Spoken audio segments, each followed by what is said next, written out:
Okay mga gar, so yun, magandang gabi at andito na naman tayo sa ating bagong video ngayon at ito na naman yung bago kong ilalapag, J5 Off-White OG.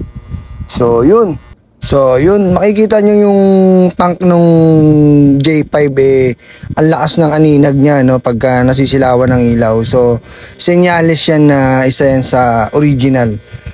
So check natin yung details, yung ilalim, good na good. Yun.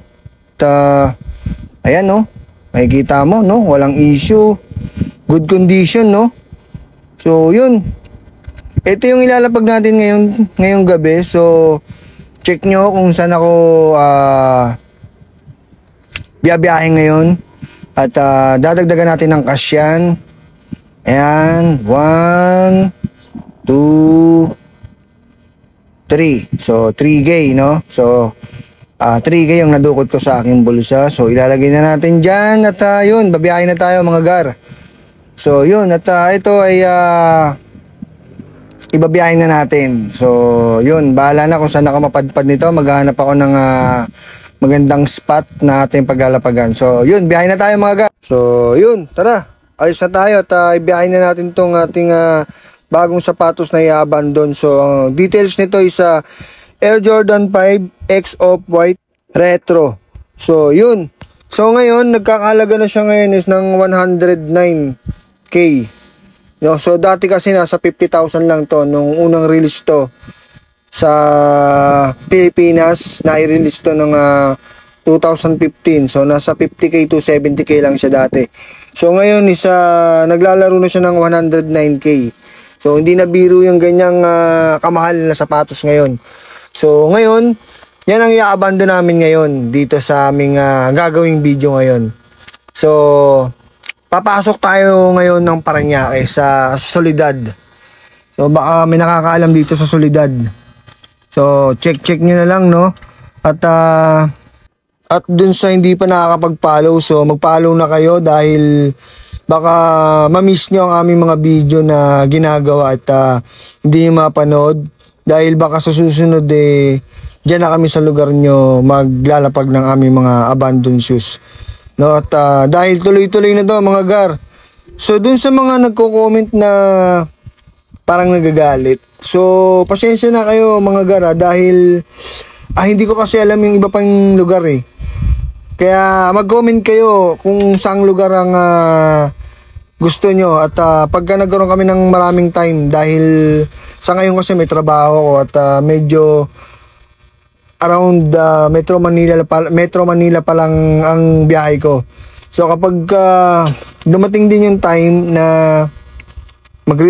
pag-resign ako sa aking trabaho, so pipilitin kong mapalayo or mapunta sa inyong mga lugar dahil may motor naman ako at babiyahin natin yan. So sa ngayon, follow kayo para makita ko yung saang lugar kayo ngayon. Baka next time sa inyo naman. At marami pa to mga gar, marami pa tong aming i-abandon dahil sa tutusin, wala pa sa kalahati yung aming nauubos or na-abandon na sapatos dito sa Metro Manila. So baka next time, next month, sa inyo naman, malalayo naman para lahat ng followers manonood mabisita namin yung lugar. Medyo may time din nakakatakot kasi one time naligaw na ako one time dahil kakahanap ko ng lugar napapalayo na pala ako, nakakarating na ako ng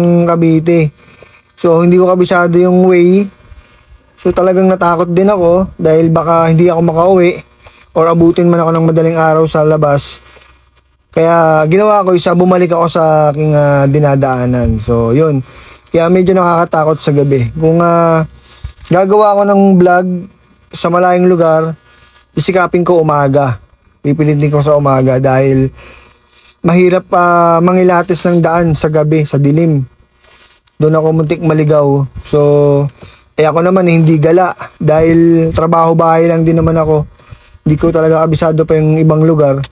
Pero dahil sa ginagawa kong to, pipilitin nating kabisaduhin yung lugar at alamin yung lugar kung saan man kayo na andon. So, mga gar, follow lang kayo, no? At para ma-update kayo sa aming mga vlog or video na gagawin pa sa susunod ng mga araw. Dahil, mga gar, sobrang dami pa. May mga plano pa kaming iba after maubos yung mga sapatos. Balak namin na umorder ng helmet at mga cellphone para sa iba namang followers na hindi sa sapatos, no? So sa ngayon kasi ubusin lang namin yung aming mga collection ng sapatos. Pakukuntiin namin yan. After nun, mag-iiba kami ng pamimigay o ipapa-abandon. So napag-usapan namin either next cellphone or helmet. So iba-ibang genre yan. So unahin lang namin tong sapatos kasi sobrang dami na rito sa bahay. So gusto na namin yan na mabawasan. Magtitira lang kami ng konti yung mga gagamitin namin for event kung sakaling mag-a-attend kami ng event dahil syempre hindi naman pwedeng mawalan din kami ng aming gagamitin. So yun, nandito na ako, no, sa Parañaque to at baka alam nyo to mga gar. So silipin nyo na to. Dito lang to. At grabe din dito dahil wala rin ako makita. Sobrang wala akong makita dahil marami pa rin tao at saka talagang daanan siya ng tao. So pero tuloy-tuloy lang, check natin. At yun, baka meron tayong makita. Medyo maaga pa naman, so check natin tong lugar na to. At mukhang meron naman tayong malalapagan ngayon, no? So yun, dito binabagal na natin, takbo natin dito dahil parang may naispatan na ako. At dahil dito sa dulo, bandang dulo may nakikita na akong point. So check na natin dito. Ito, may basurahan dito. So ayan, stop tayo dyan. At yun, dating gawi tayo dito dahil mag-check tayo ng motor natin kung tayo ay kunyari nasiraan.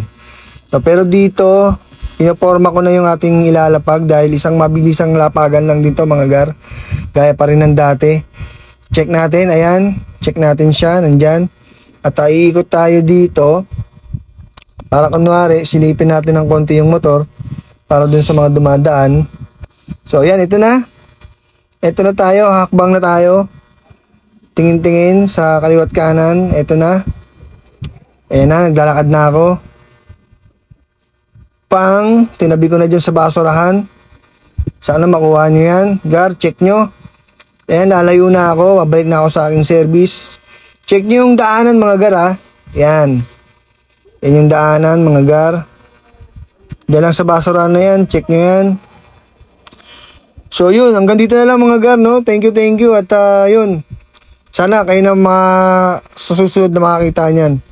So check nyo yung kalsada mga gar. Dito na lang tayo. Thank you.